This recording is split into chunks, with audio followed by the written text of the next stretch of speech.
Welcome to another great video. We're going to go through some spending details. That's the big issue spending, Kevin. In retirement, how much you spend, what can you spend, how it impacts how we feel about retirement. Lots of detail there. We're going to cover a few thoughts on spending. We should mention, give some credit where credit's due. Morgan Housel wrote a great blog post on this very topic, some thoughts on spending. He has theclabfund.com. That's where his blogs are posted. We're using some of those to get our thoughts moving and give you our take on a few of them here, Kevin. I'll pull up the first one, and I think this is a good idea. There's no universal formula when it comes to spending. I might buy something that you think is crazy and vice versa, and neither's wrong, right? Yeah, I mean, I can detail this one with my wife all the time. I mean, I don't know how many shoes she has at home, but I just do not understand the shoe fancy. Okay, are we talking 50, 100 pairs of shoes? I just don't understand it. But if that makes her happy, that's the universal formula. Me, I love to buy hockey jerseys. So there's that aspect there. She doesn't understand that one. So again, you're right. There's no way to actually say, I mean, everybody has their own opinions. They're all individual. So what makes you happy may not make me happy. And that's something that you have to look at when you're spending money in the way that it's done.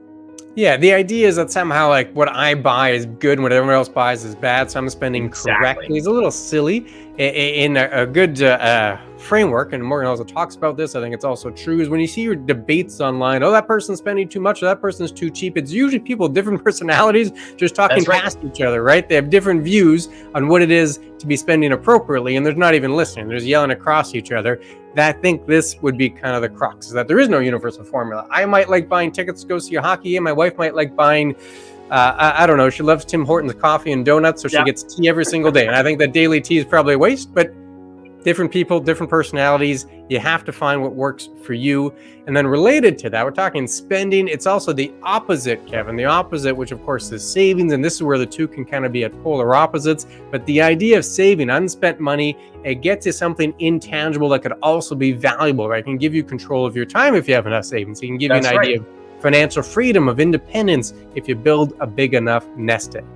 Well, that's the biggest one that you just mentioned there, is sort of the financial freedom that you have, right? If you build it up a big enough nest egg that you're sitting around on, you don't have to worry as much. Okay, I'm going to go out, well, you know, spending $200 on dinner. I can afford to do that now. It gives me that ability. It's unspent money that I didn't use somewhere else, or I didn't buy everything up to that point where, you know, I'm still sitting at 65. I got mortgage debt and everything. It gives you scenarios of freedom and time that you wouldn't have if you didn't have that unspent money. So you're right, the savings aspect can have a huge factor as to where things are going to go. It allows you more to be able to do what you want to do on your time basis. And that can't be taken back. I mean, it's the same sort of thing, knowing where you're going to be and what you want to do with it moving forward. Yeah, and here's how the savings and spending kind of intersect, right? This is really all about savings. You need to have that pot of money so you have that ability, but how big does that pot have to be will really be determined by how much you spend. If you spend 300 grand a year, you need a really big pot in order to sustain that for a number of years. If you spend 30 grand a year, you don't need that much savings in order to get the point of financial freedom. So that point of financial freedom is different for everyone. Personal story here, my dad is retired and he's an accountant, or was an accountant before retirement. And after he retired, he would help out part-time tax season, helping with some of the former clients. And then personnel change, he didn't quite like the setup. He just said, hey, I'm done. I don't want to be part of this anymore. And he could do that, right? He had the savings. He was in retirement mode. It was easy enough for him to make that decision. And that's really what that savings provides. It gives you control over your time. It gives you that kind of independence, that financial freedom. It's hard to quantify that. It's hard to say the overall value of that, but it is an important point. It's certainly a valuable piece. Another spending tip here, again, from Morgan Housel's blog post. And this is, I think, a big one. I admit this is certainly one of my biases. There's a difference between nice stuff and fancy stuff. The idea of you purchasing something for a practical utility versus you're purchasing something for a social utility. I might see someone driving a really fancy car and say, well, that's just a waste of money. But that's me. That's my bias. And there's not a wrong here. There's just a different reason for a different purchase.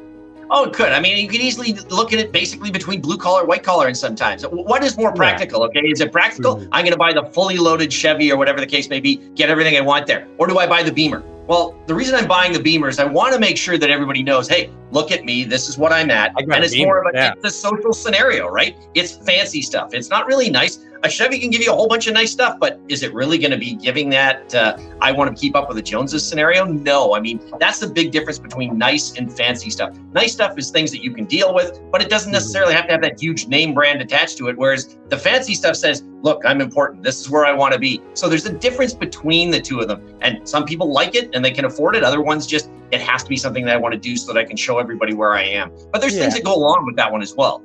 Of course, yeah. And the idea is not a right, there's not a wrong. Everyone spends differently, No. but just the concept that we all have our own biases, and there's a difference between social utility, which would probably be the fancy stuff. You want to get a reaction, you want people to have a certain kind of train of thought about you, so you get that social utility versus the practical utility, where you buy something because I need the car to go from A to B. That type of idea.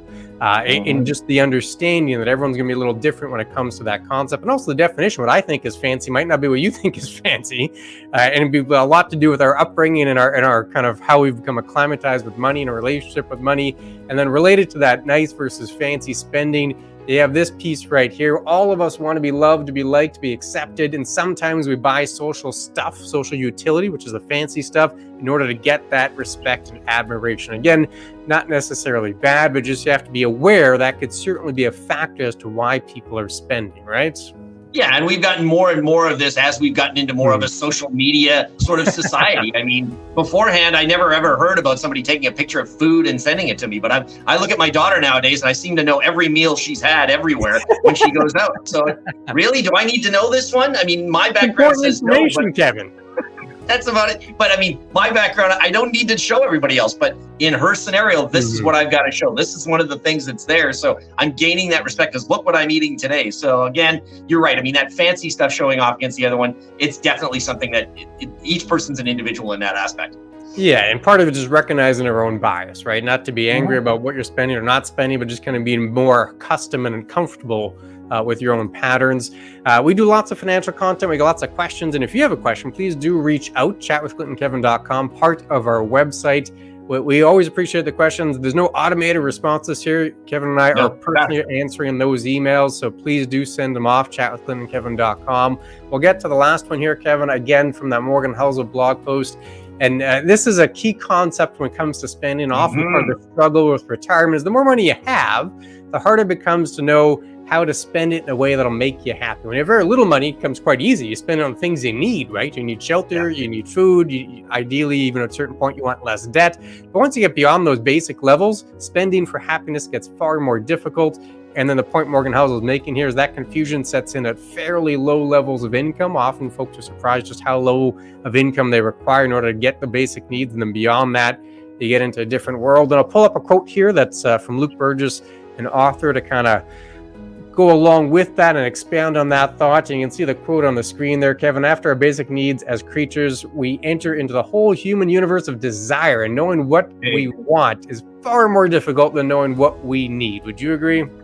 Well, exactly. I mean, everybody has that sort of, food, shelter, clothing. Those are the basic necessities for life. And once you solve those ones up, then, what do I spend it on? Do I want to buy more stuff? Do I want to have physical activity or physical holdings in my house or things that I can tangibly touch? Or do I want to spend it on travel and experience places? Or where do I want to go? I mean, that becomes a bigger question. And it sort of relates to some of the other videos we've done where we've always mentioned savings, right? And it's so I can travel later, or I can do this or that, and where I want to go. And it's always that getting out of that mindset that I need to spend more money. Well, I have it now, and what am I going to spend it on? Well, I don't know.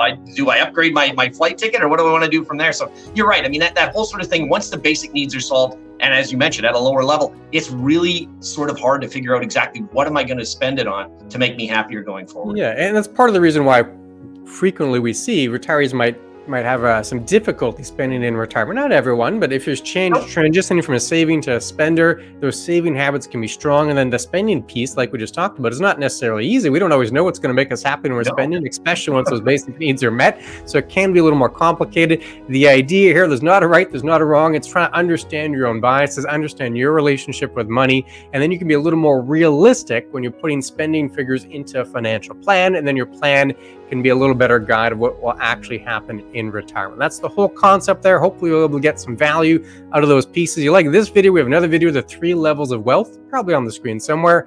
Click on that one. We'll see you again very soon.